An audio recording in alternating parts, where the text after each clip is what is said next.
I expected the kuti to be a bit more larger than that. I think Ñāṇavīra had really a desk inside, right? I don't think we really know, but probably not. There's a box. There's a box there.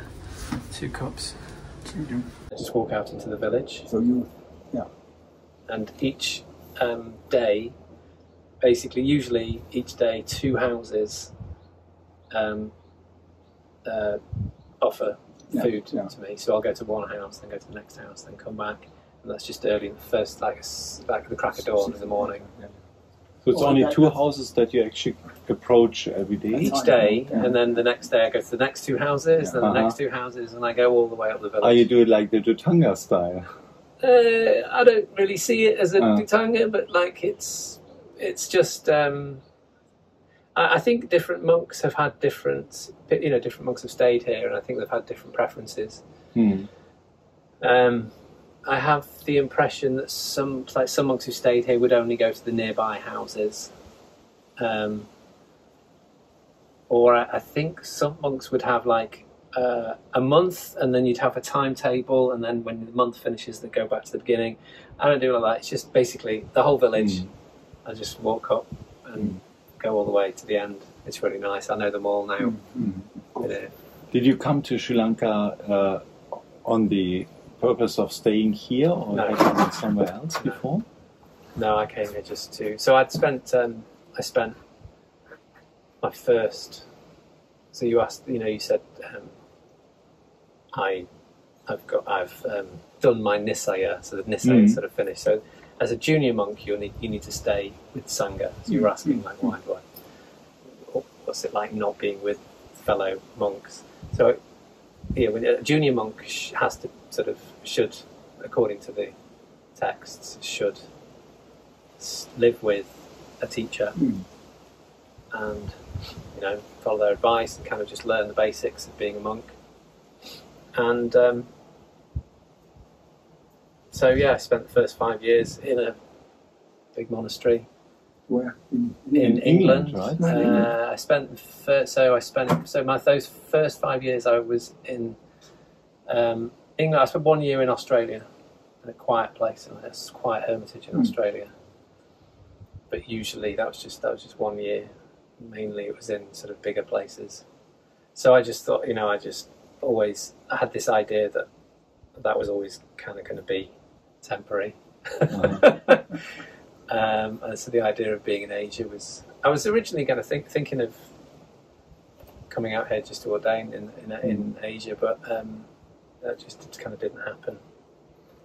It's probably a good idea, actually. It didn't happen. But anyway, by the time I'd sort of, you learn the basics, you sort of know how to be a monk. And I also spent that time sort of, studying what it was that the Buddha actually taught. There's a lot of... you sort of see a lot of people who are, they have a lot of devotion towards the Buddha, and, there's the shrine, and they'll bow to the Buddha X number of times every day. Without actually making any real effort to find out what he actually taught, because this was obviously is this just a mythical figure, or was it an actual man who, was actually teaching things, had something to say?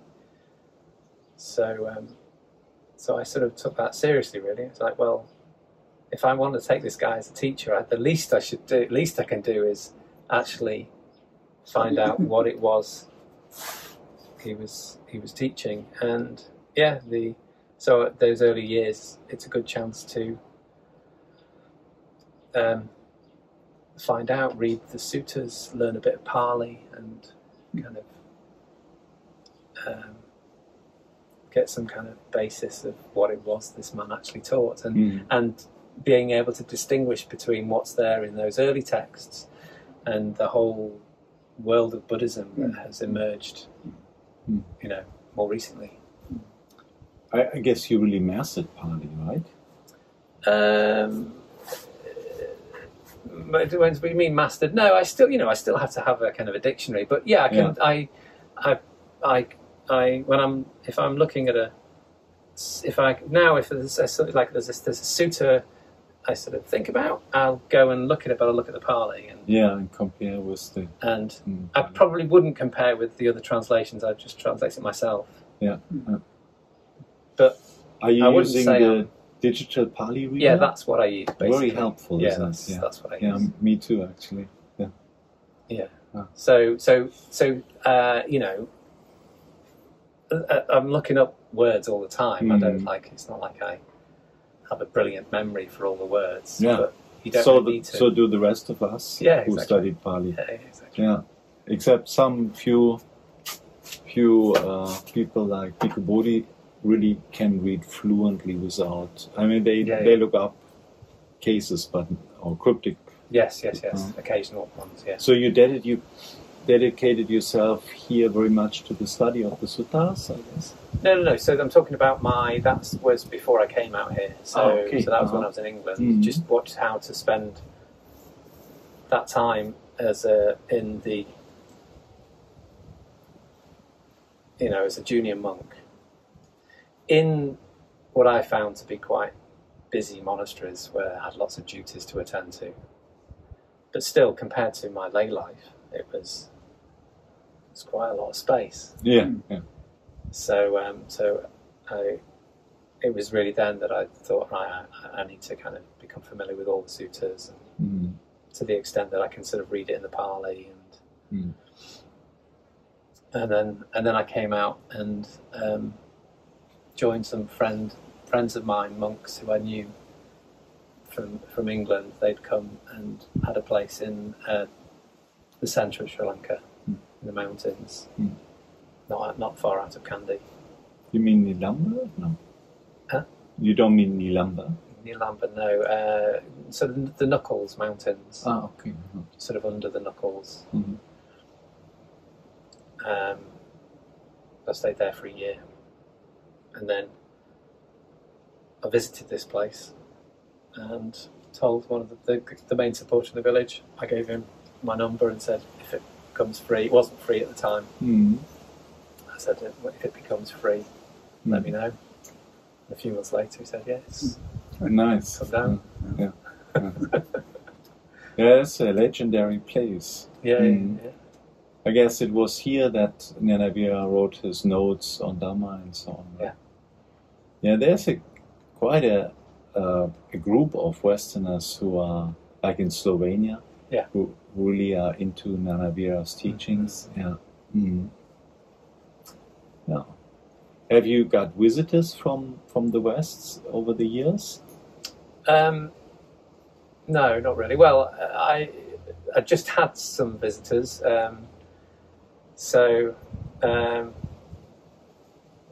guess I should say yes, but not really. It's not like I've kind of advertised this place as come and visit and what have you. But I have been doing some teaching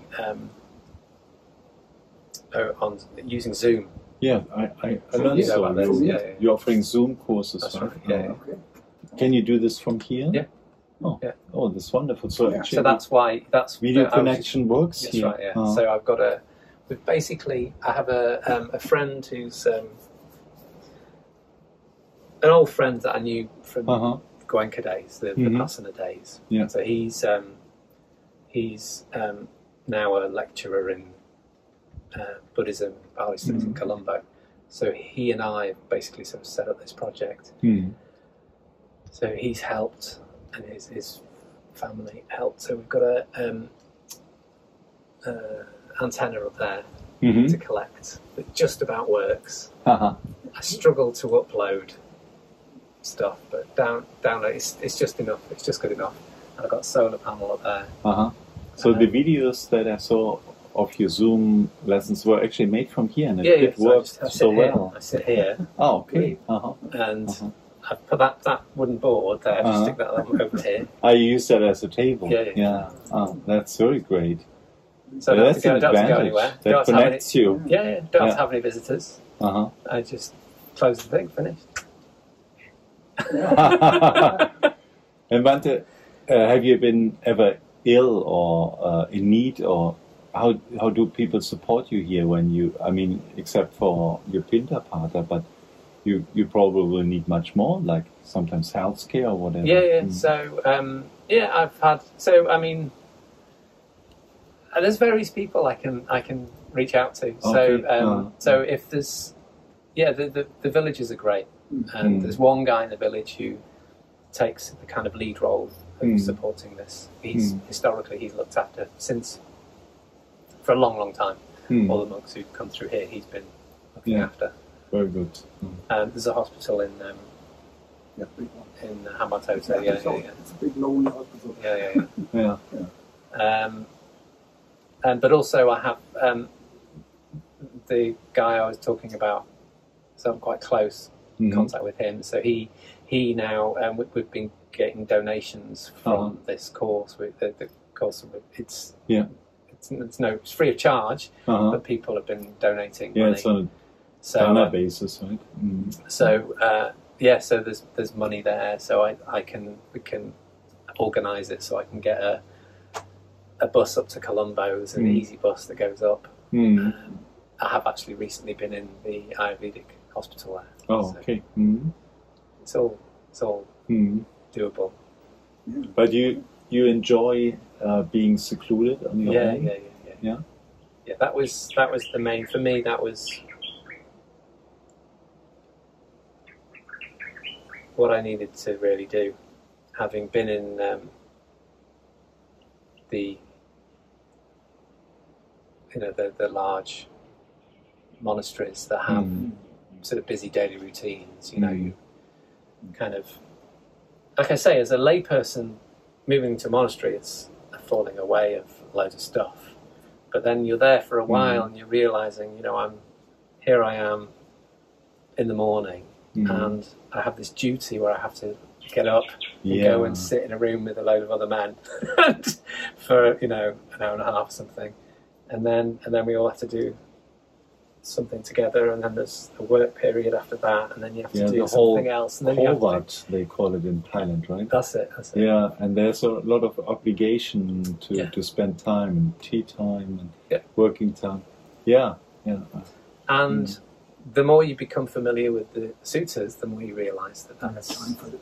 Well, no, that's not a key practice of what the Buddha was. In fact, he would criticise monks for.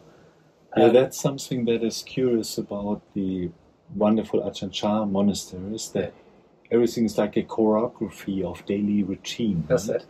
And it almost looks to me from the outside a bit, or I have visited them too, that the choreography of daily routine is their core practice, right?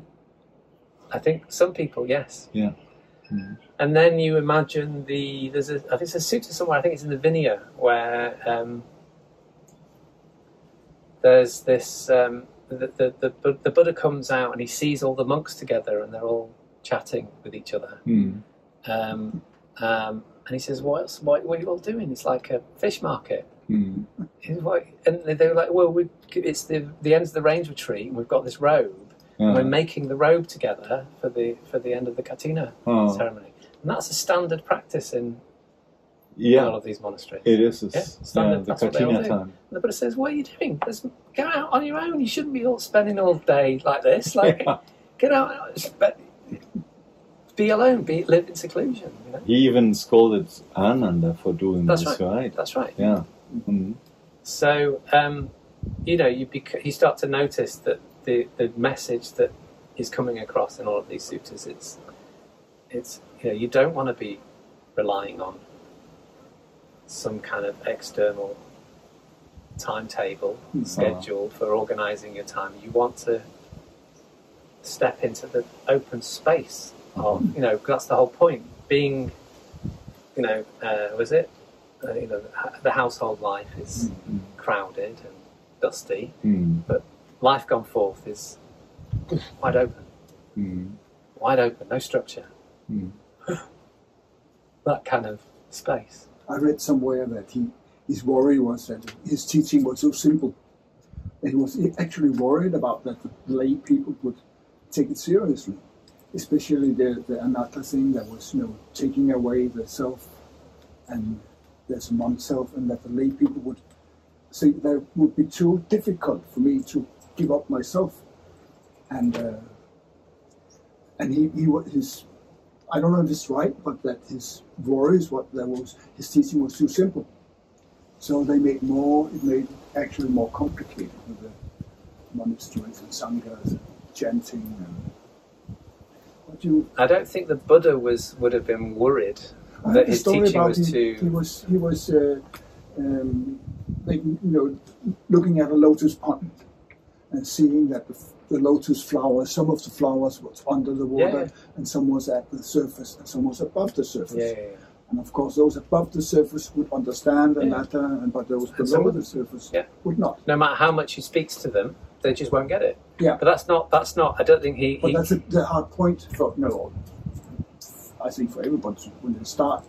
You told me you started on the Goenka way. Yeah. I did too, but it takes some years, it takes some time before you get the point that anatta is really difficult to understand. Yeah, I think. But grasp. Just to say that the Buddha was worried. I don't think he wouldn't have been worried, but he would also. He the thing was like so.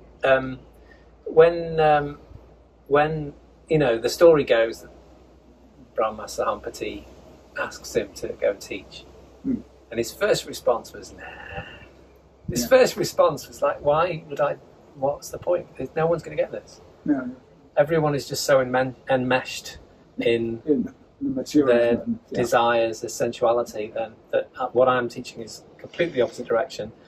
Most people won't understand this." And then Brahma Sahampati says, "Yeah, but there are some with little dust in their eyes." Okay, yeah, that's a good point. There are those teachers that I went to. So not out of some kind of devotion for those teachers. I think it's more to do with the fact that they were close. They were so close. I wouldn't have to say very much to those guys because they're living such a sort of pure life. They've given up so much. They've given up sensuality. These are guys who are dwelling in, teaching this, arupa attainments. These are far from the sensual kind of grip that most people live their lives within. So I could speak to them, and they get in, and then he finds out that they're dead. But I mean that's the thing. So he just knows that he can. All he can do is teach, and some people get it, some people won't. Most people won't. I just realized, I had the same feeling being at the Kondabodha monastery. We get the feeling, people start talking. What are we are doing vipassana? It's a silent retreat. Some take it seriously and some don't. Also in the monastery and among the monks. Yeah, but then again, so taking it seriously. So, so you're obviously somebody who, both of you are obviously, really into this, and then so we all here anyway. There was this point in our lives where we thought, this is something that I'm going to take seriously. There's a kind of, this seems like the right way to go. So you sort of, right, I'm going to take this seriously, but what does that mean? And, it occurred to me that at first, for me, that taking it seriously meant I'm going to be really obedient. I will be really obedient. I'll do what the teachers say. So if they say don't talk, I won't talk. If they say sit from this, I'm going to sit. I'm going to just follow the instructions. I'm just going to just do what they tell me to do and not think for myself. Do you know what I mean? That's what, for me anyway, that's what I was doing. I was like, I thought that was me being good. I want to be as good a student as possible. And when did it become boring or strange? That's it, exactly. At some point you kind of realise, hang on a minute, all I'm doing is just following instructions here. Yeah. I don't think this is the point. I don't think this is, basically I need to kind of clarify for myself what I'm doing, what the problem is, and what it was that the Buddha was actually teaching. And I'm not going to get that just by following instructions. Not just, by being obedient. I have to start to question. And so when somebody tells me to do something, you know, so when in the kind of, you know, this Vipassana world or in monasteries, you've got figures of authority, and you know, you normally the kind of not the authority or the, you know, and you're following strong instructions. Hierarchy which leads up to basically one point, usually abbot or exactly, and so you just do what they say, and then you have no other choice. Even in Thailand, you don't dare to say something against his words, and if you are absolutely right. I think in some countries who actually practice very well, their practice is obedience, isn't it? To follow this instruction even for more than 10 years, even sometimes lifetime. Yeah, I mean, look, so if the person that you are being obedient to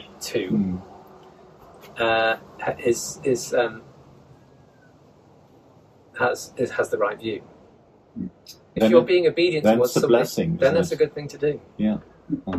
If they don't, then being obedient, that's not really going to help you get the right view if they themselves don't know what they're really telling you to do. On the other hand, someone who goes on by himself, no matter if the desire is finished or not, he must have a certain maturity, doesn't he? Yeah. I will be quite honest, I was a monk for 4 years in Thailand. Okay. And I was led by my Ajahn, who was very strict, to go on myself to the borders of Myanmar. And I living similar to you, not so comfortable like I see. It was more basic. I hardly survived food-wise because there were only small ethnic groups in the mountains. No Buddhists. And I hardly died there, but most of all, I had both very good meditation experience, my best meditation experience. On the other hand, the forest would take my mind, really literally, like the Buddha said. I was not mature enough to stay on my own. I had to admit I need to go back. So I'm curious how you experience that. You feel like you feel protected in the forest. You it's a big forest, but in a solitude, you feel like you can build up your meditation practice, your insight. Are you feeling, let's say, comforted in the Dhamma that you established for yourself?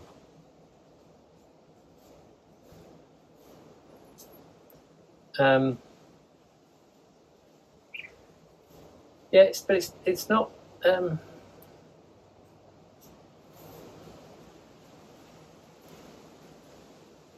I don't feel that. Just 1 second. I'm just going to stop him from making too much of a mess.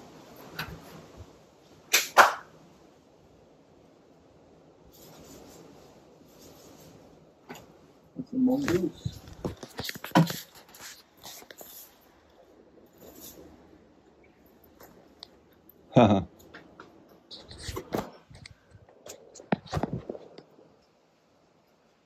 So you have your natural friends here. Yeah.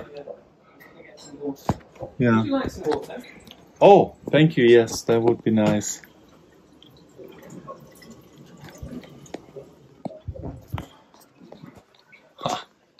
Hello. And that was the time when Ñāṇavīra was still alive. Yeah. I was reading that one day he came to Purgus Duva, I think, to read the newspaper. Right. Yeah. Who? Ñāṇavīra, Bhante Akiñcano once came to the island Purgus Duva. Oh, from here. He spent many years. He spent his Nisaya. Exactly. And then he came back visiting and writing about Ñāṇavīra. So I see. It's interesting. At that time, they used to have a beard even. Not shaving very often. Yeah. Even Ñāṇavīra are seen with one time with a beard, but Ñāṇavīra definitely had a huge beard. You're allowed to have, is it two fingers or 3 months? Yeah, exactly. That's whichever's longest or something. Yeah, I just shave. It's easier. I find it easier. It's not like it's important. Does that go for the hair too? Same thing, yeah. Yeah, you could have it that long. Oh, okay. quite long, really, isn't it? 2 centimeters. Yeah. Yeah. That would be my hair, basically, and you cut it away. But then you see, the thing is, just then shaving with that's just a big job. That's with a little bit. So I just do it regularly. It's easy. Gets bloody. Yeah, exactly. But yeah, to respond to your question, he's back again. Sorry. Is it mongoose? He's back again. No, it's just It's a monkey or what? he's a Talagoya. They call it a land monitor. Lizard. A lizard, yeah. What's he doing?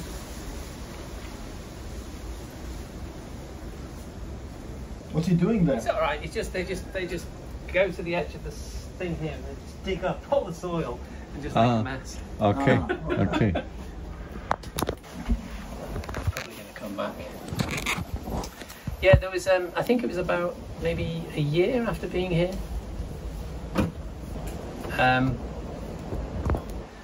When I sort of went through this sort of period of feeling anxious. And it was probably mainly to a sense of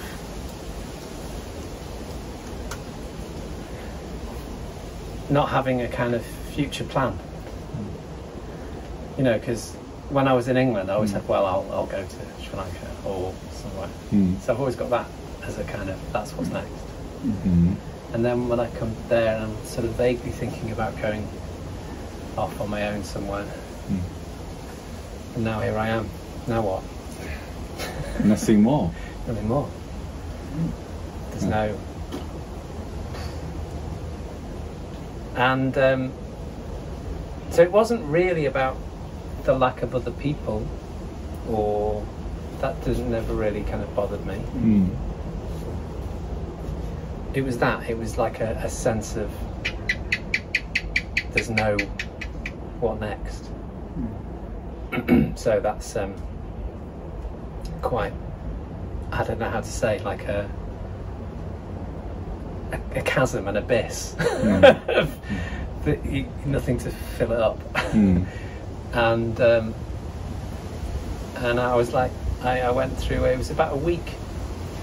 How did it manifest? Mainly probably manifested in the fact that I couldn't eat my arms food. I was noticing I just couldn't eat each day. I was really kind of, you know, so I went go and get food, eating, going, that's all I can manage today. I'm not going to survive if I just eat that for the week. And then as the week progressed, I just became more acquainted with the fact that, okay, yeah, this is anxiety, this is fear. And there isn't really much I can do about it. I mean, I could, you know, I could go distract myself from it somehow. Or I can just endure it. I rely on that. But that was a kind of solution for the old Buddhists, wasn't it? Well, the thing is, you know, this body requires food, so I'm going to have to eat food. If I feel finished with it. Oh, you see, okay, yeah. That's the thing. It was basically, you know, I'm just going through something here. This is some, you know, I'm just facing up to something that's actually quite unpleasant. And so what I'll do is I'll just not try to get rid of it and just endure this for as long as it takes. I don't know how long this is going to last for. I imagine I'll have to start eating. At some point the body's going to say, you know, want a bit more food than I've been giving it, but I don't know when that's going to. I'll eat as much as I can each day, and yeah, I just remember kind of sort of going through that, and I reached a point where it was like, no, oh, here it is again. Oh, here it is again. Yeah, it's okay. I'll just stay with this now. This is just something that's kind of trying to rock me, but it's okay. I can just, I'm okay. I can just be with this. So that was a kind of, I don't know, that's just maybe a sort of way of answering your question. You know, it's not so much I had the experience of the forest making me lose my mind, but I certainly had to kind of strengthen myself in the face of the kind of like open space that comes with solitude, seclusion, no activity, you know. Yeah. Just to be here with nothing specially to do than to take care of yourself is actually a big challenge. Yeah. It's a big challenge to be faced by oneself. I mean, that's the purpose of seclusion, isn't it? Yeah. So you obviously did, like the Buddha advised or told from his own bodhisattva time, that you kept on doing what you do or what you were doing in spite of the feeling of fear. And did it leave you, or was it by an insight in its reason or whatever that it changed? Or did it change? I guess it changed. You look happy. It changed in the sense that I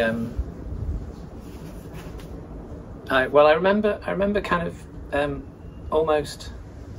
Actually, it almost went the other way. It's like, so I was enjoying the fact that I could see that you strengthen yourself by enduring unpleasant mental states. That leads to strength. And that's kind of, whoa, that's good. So then I was like sitting here and going, oh, I wonder if this anxiety will come up again, so that I can strengthen myself in the face of it. So then I'm like, and I'm just going in the opposite direction now. I'm kind of now encouraging it rather than being scared of it, in order to, no, I don't know when these things come and go. I don't know how the mind is going to, you know, change. Do you see this, or have decided that this is the end station? Yeah, I don't know. So I can't say that, because it's this kuti belongs to the Sangha. Well, I guess they don't throw you out. No one will throw me out. No. So there's rules. So, but let's say I have to leave for something. If I leave for less than a month, then I think it would be sort of accepted that I can sort of assume that I could come back.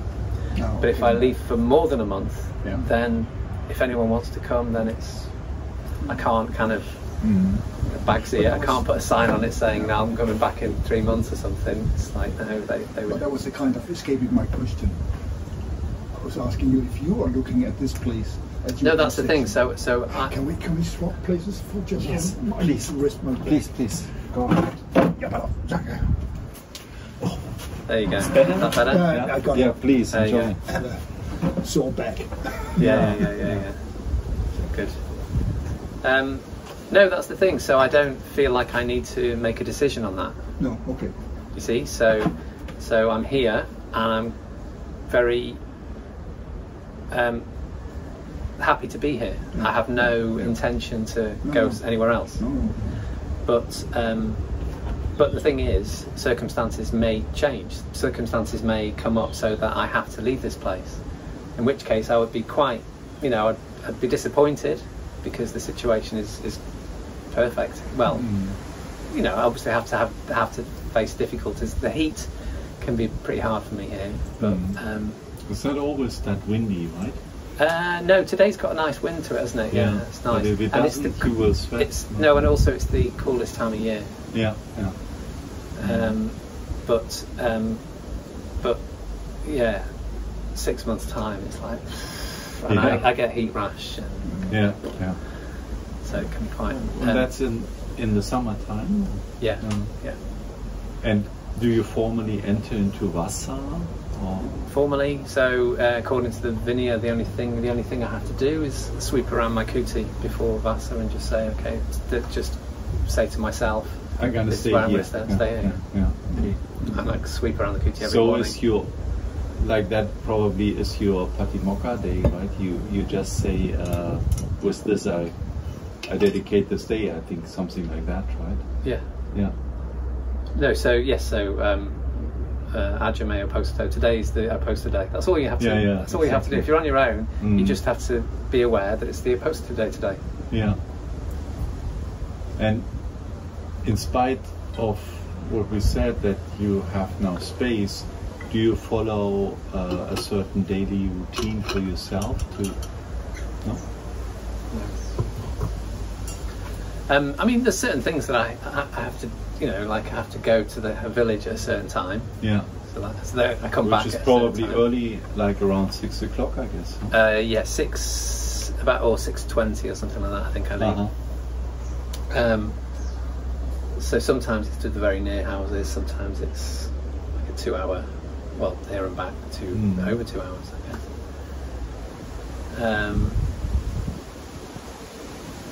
You know, boil water to make some tea. Yeah. Certain things, I have a shower. There's sweeping. There's certain things that I have to do. You sweep very carefully. I saw it when we came here, so it must be a forced knock. Well, you know, you do it every day. Yeah. And then, is there a usual habit to sit in meditation at a certain time, or? No, I just like it will be. It's more. So I guess I don't think of meditation as a kind of activity. Right now, I'm going to meditate. Yeah. That's not really the way I kind of see it. Now I'm going to do meditation. So what's that? No, so basically it's more I have certain duties I need to attend to, and then there comes a point in the day when there isn't really anything to do. So okay, so now I'm not doing anything. So now I'm going to spend this time. What should I spend this time sitting down? Yeah, I'll spend this time sitting down. So I'll just sit here for a bit. I don't have anything I need to attend to. Yeah. And do you and then I'm sitting here for a while. After a while, it'll be like, yeah, body's feeling a bit kind of, you know, rigid and uncomfortable now. Maybe if I just walk up and down for a bit. Yeah. I just do the same thing and go up there. But it's not so much it's just spending time mindful of what I'm doing, state of my mind, what I'm doing, and while I'm doing that, I'm either sitting down here or I'm walking up and down. And when you're doing so, do you tend to do a certain practice? Like you said, originally you learned from Goenka tradition Vipassana. Are you still following certain procedures or methods, or are you doing sometimes deliberately anapanasati, or taking up a satipatthana object, or you just calm down and? So it depends. It depends kind of what you mean, but I don't really see it like right now I'm going to do this. Like I say, now I'm going to do this meditation practice. Now, you know, now I'm going to certainly the whole kind of Goenka thing, that's gone. Right? Yeah, that's good. Congratulations. Sorry. No, I agree. I'm on further on. But it's more like it's more just recognizing the state of your mind, just recognizing the mind, picking up on the mind. That's the thing you said before. Seclusion, benefits of seclusion. What does the Buddha say? The benefits of seclusion is being able to pick up on the side of the mind. When you're on your own, you start to discern just the quality of the mind. You're not kind of when you're reaching out to other people, you're with other people, you're always kind of being sort of pulled out, and you sort of seem to get taken in by the fact that you are actually out there. I'm out there. I'm out there. and you sort of lose sight of the fact, well, actually, this is all contained within this kind of mental quality. It has a certain quality to it. So picking up on that. So it's very difficult to pick up on the sign of the mind, the quality of the mind, or the, you know, if you're not on your own. So being on your own, the mind becomes more prominent, more noticeable. So you notice that you're kind of, say, you want to do certain things. You're getting an urge to do something, or your thoughts are going in a certain direction. And you're kind of recognizing that this is all kind of sort of driven by the quality of my mind right now. So how you practice is refusing to allow that mind to drag you around. That's all. It's not really about I've got to do this. It's more, no, I'm not going to allow this mind that still has its moods and its kind of tempers and its, you know, and it still wants to kind of drag me around the place. Still wants to convince me, I do this. It'd be really good for you if you do this. And, you know, normally you just sort of do it. Justify. You allow the mind to kind of convince you that, yeah, that's there's nothing, no harm in this. So you just practice restraint. You go, no, I'm not going to do that. And the mind then starts kicking and scratching, going, go on! It makes it harder for you to resist. So practically how you do that, it's going to be different depending on the state of your mind. So one way of doing that, if let's say I don't know,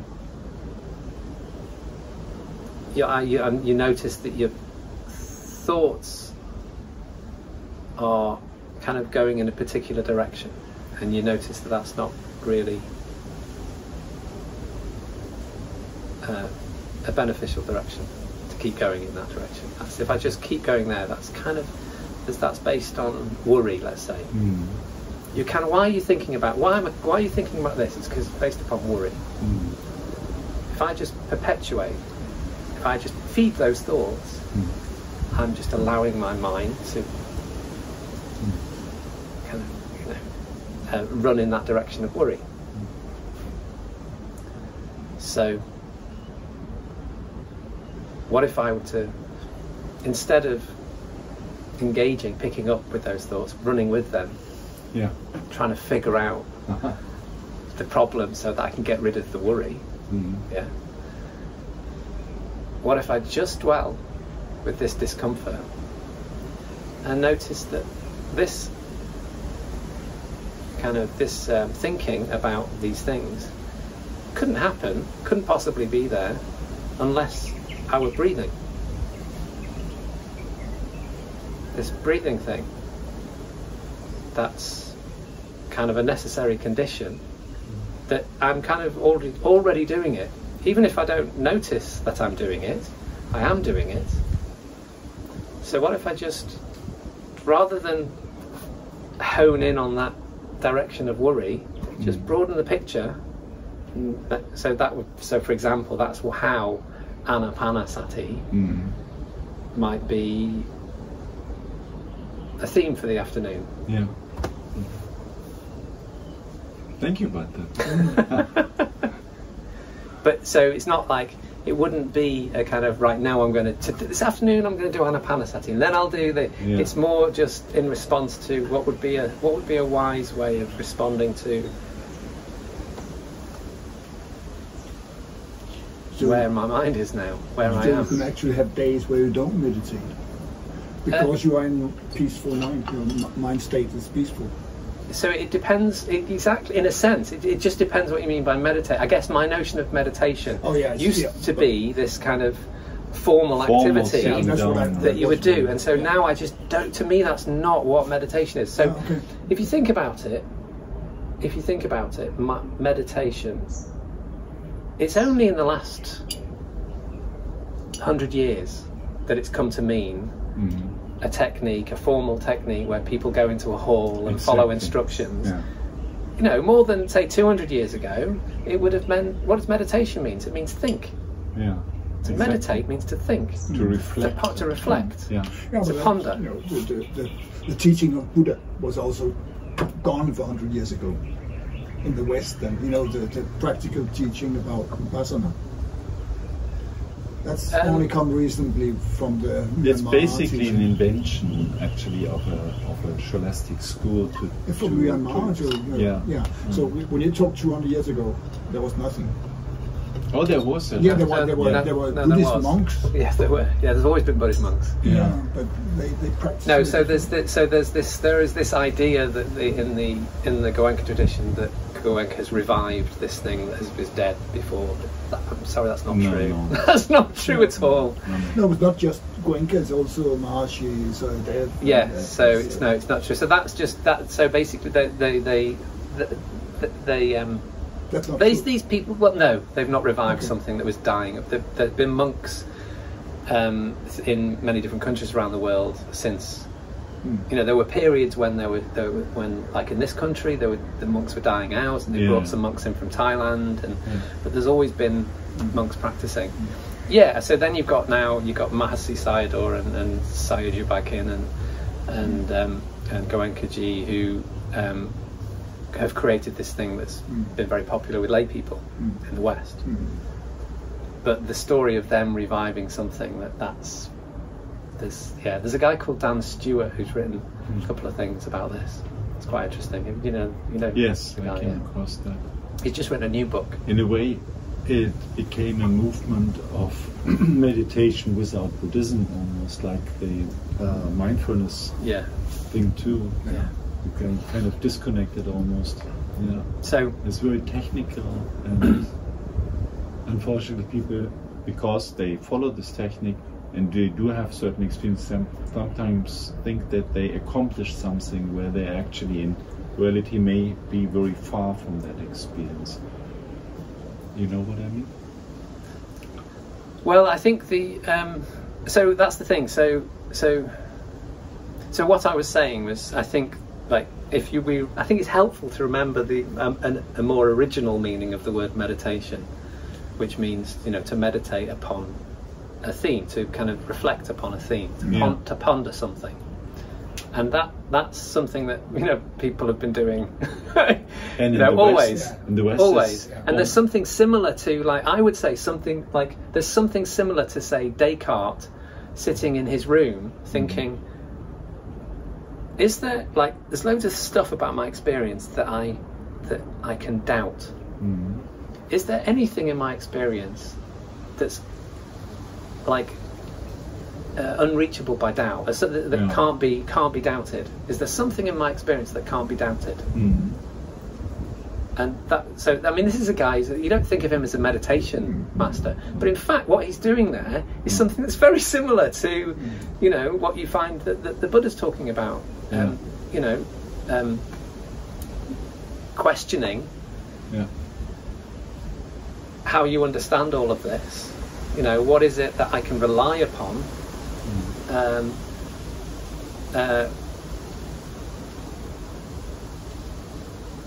And so let's say questioning the nature of our experience, questioning the kind of, examining, investigating how my experience is structured, what's the nature of this. So not so much. So the thing that you're saying about, like, more modern meditation movements, the emphasis tends to be on meditation experiences. So you have an experience. Oh, that was an amazing experience. That one wasn't so good. Oh, that one was just brilliant. And you just want to have these good experiences.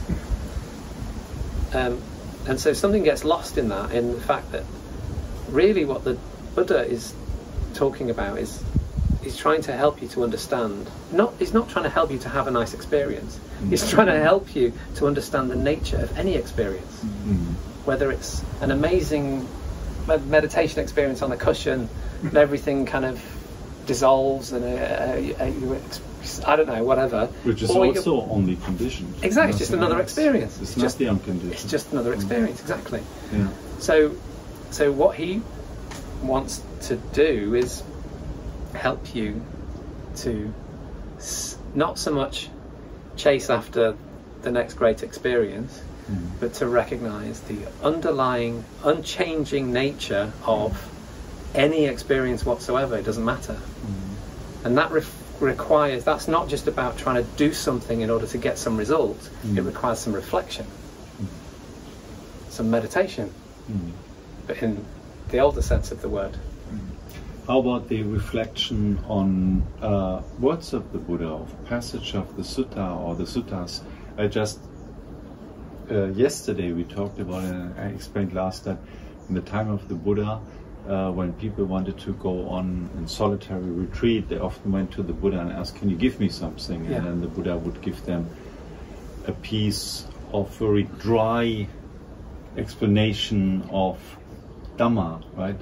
And with that they went and they came back and often realized a lot just by these words of pure Dhamma teaching, like sense faculties or whatever. So people would maybe today be surprised that this Paccarikkana is reflecting on things like impermanence, that this is meditation. But what you say, I totally agree. And what's interesting in those cases, that it's quite obvious that those people who have gone to the Buddha and said, you know, Bhante, please teach me the Dhamma in brief so that I can go off in seclusion on my own. And it's quite obvious that those people already have the right view. So these people who are already they know what needs to be done.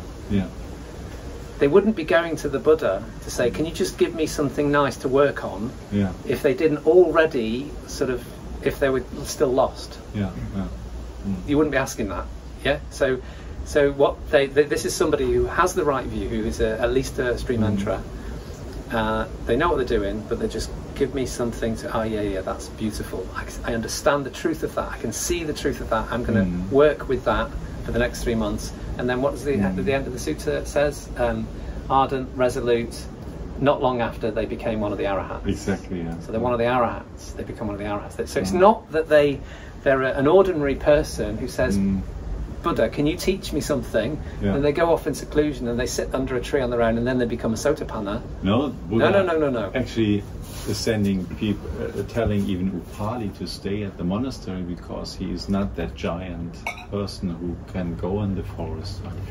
So it seems to be the end of the way to really be secluded. Which we underestimate as Western practitioners often, that to be secluded doesn't mean anything when you're not able to fulfill that already.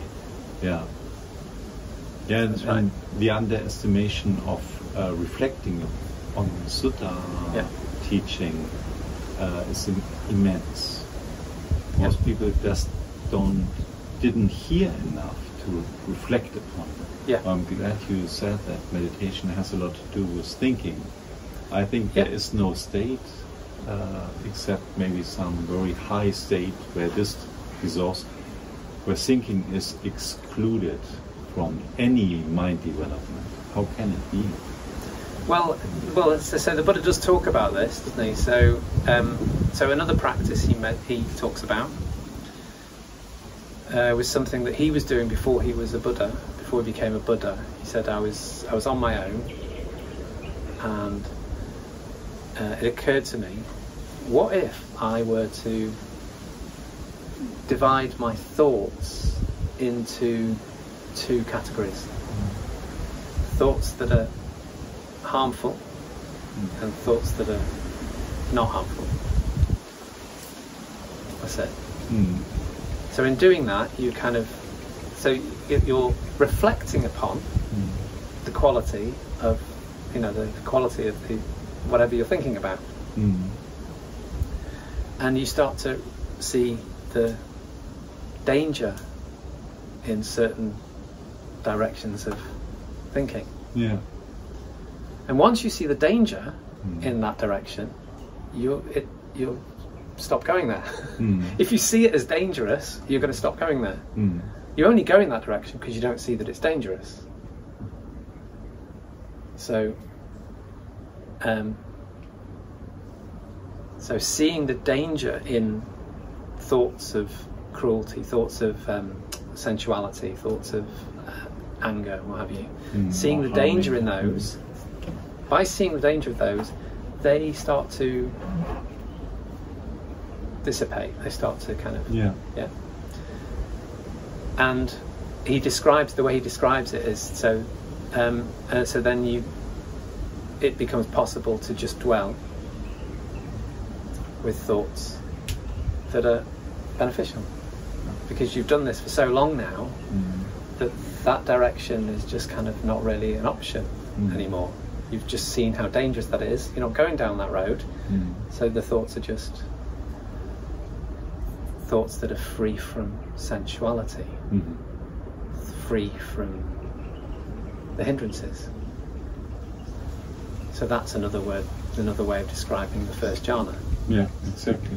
And then you kind of goes, but even just these thoughts, even though they're not harmful, they're still kind of disturbing. What if I just see the danger or the drawback of even these harmless thoughts? They're harmless. There's nothing harmful about them. There's nothing blameworthy about them. Still, it's kind of tiresome. And then second jhana, where thinking ceases. Nicely explained. Thank you.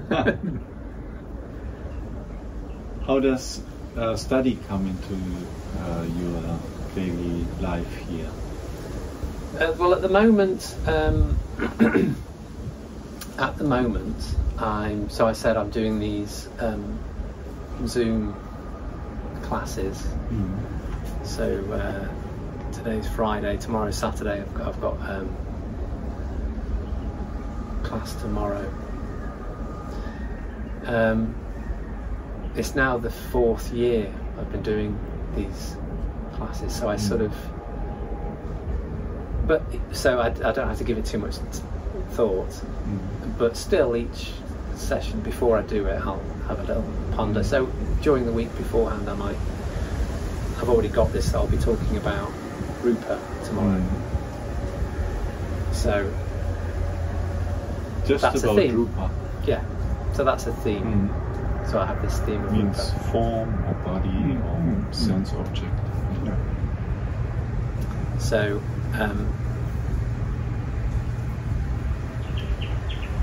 see, I don't translate it as form, but anyway. No. Just That's the common expression. Yeah. I prefer matter to form. Matter. But it doesn't really matter how you translate it. It's just, do you understand what the Buddha's talking about? Mind doesn't matter. Matter doesn't mind. Isn't it? Ñāṇavīra said, "Feeling feels, perception perceives, and matter matters." Yeah. Something like that. Anyway, so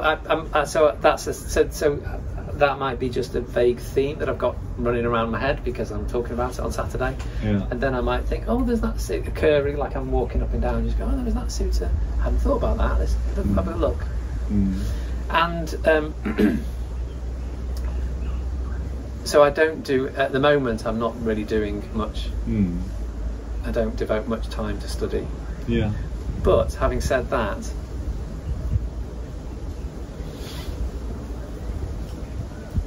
I've taken to kind of I've been writing a few articles that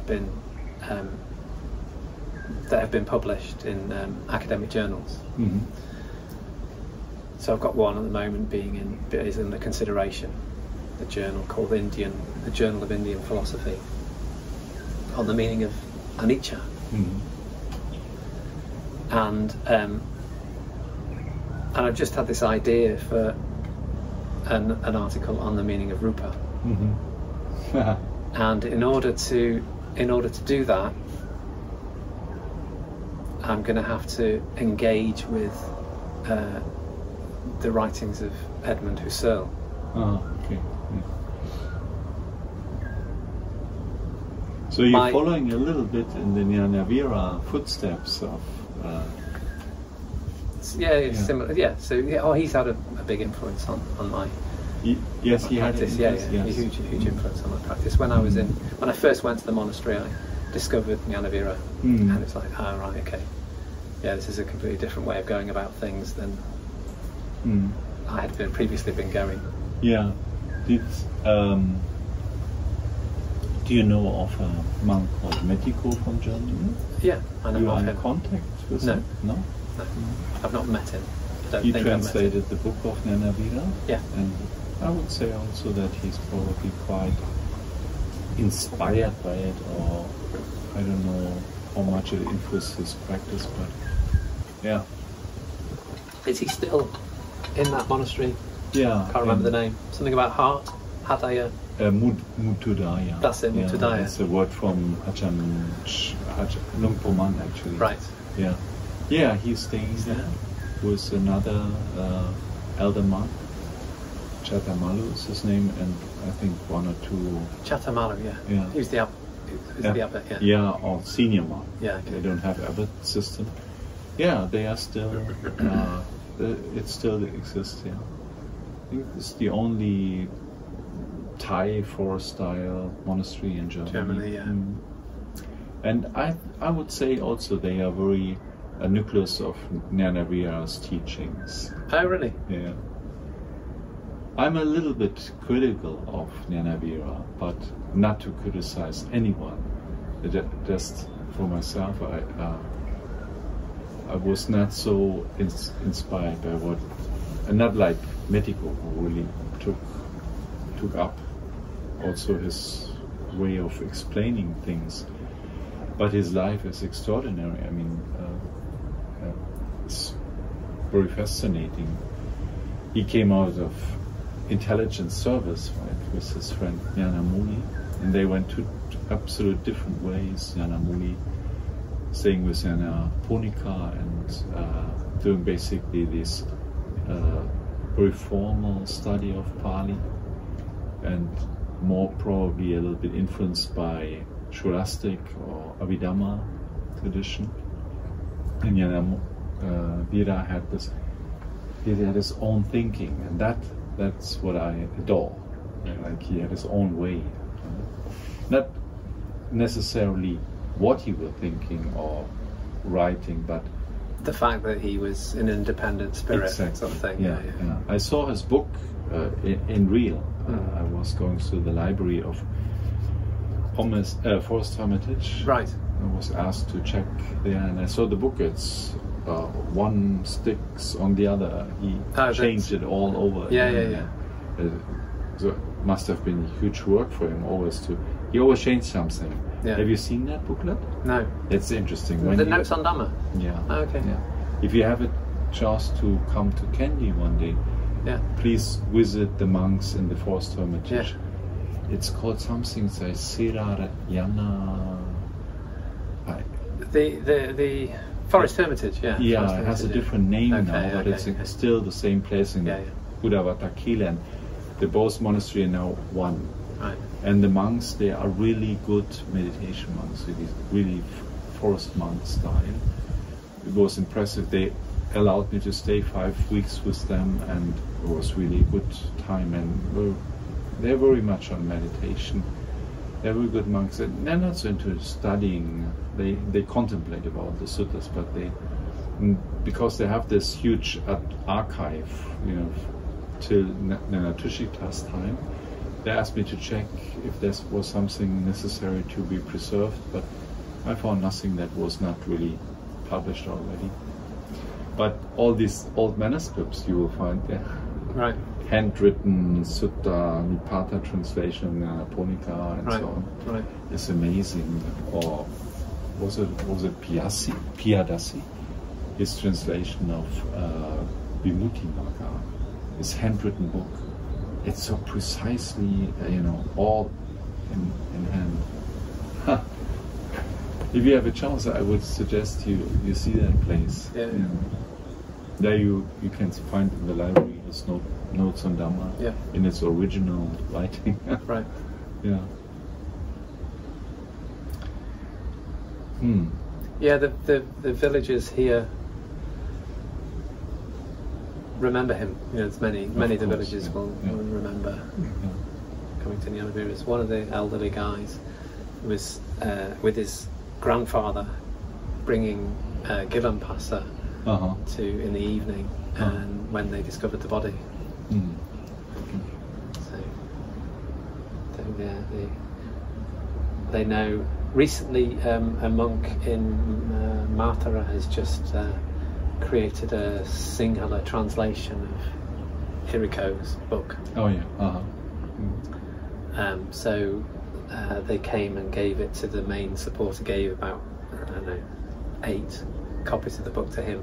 So he's distributed them out to the main kind of people in the village. And I'm not sure they've read it, but I think they're probably some of them are mentioned in it. But they hold him in high esteem. They hold him in high esteem. Yeah, he's kind of they don't. But that's not. Why is that? That's not so much because they've investigated what it was he was saying. No. Just they have this. They understand that there's a kind of thing around him. He's famous for something, and he was in our village. That kind of thing.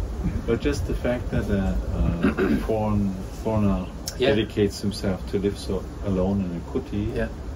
I think they would honor the same. That's it. They have a esteem for that. So the elephants are here in this region. Yeah. Yeah. Sometimes come here. Yeah.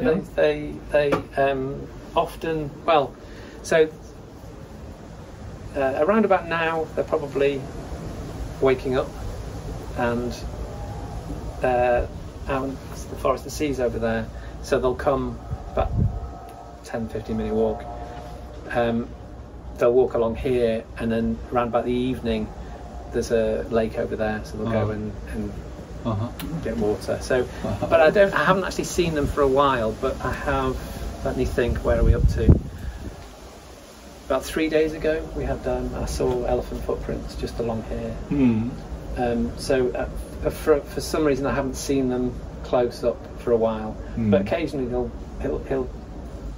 they usually, you don't get families here, you just get the single males. They're the dangerous ones. Yeah. They're the ones who basically, the mother and the family have basically said, look, you're getting a bit difficult now. They banish him. So he's been banished by his family. He's on his own and he's in a bad mood. They're the dangerous ones. So apparently this place is famous for those ones. And occasionally we'll just sort of walk along here and we have a little munch, and then we'll come back here, just walk along here, and then walk up here, so I can be actually in here and see a close up of their eye, but sort of feel fairly safe. But they never did damage to the kuti? They've never done damage to the kuti, no. Yeah. Bhante, I wonder, would it be inappropriate to show me the place? The inside, just because it has this historical background,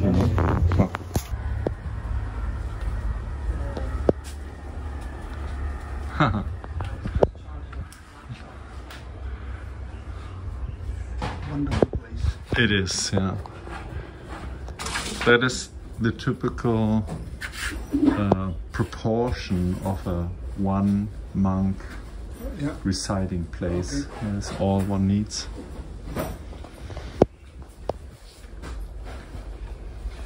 And this is for walking in rainy season or inside. So you got this. You're protected from the sun also, right? Yeah. Oh, okay. Well, you're protected from the sun out there. No, this is just useful when it's raining. Yeah, that's what I thought. It's a really beautiful path you got. Yeah, it's lovely. Yeah. There's a lot less sand than there was when I first came.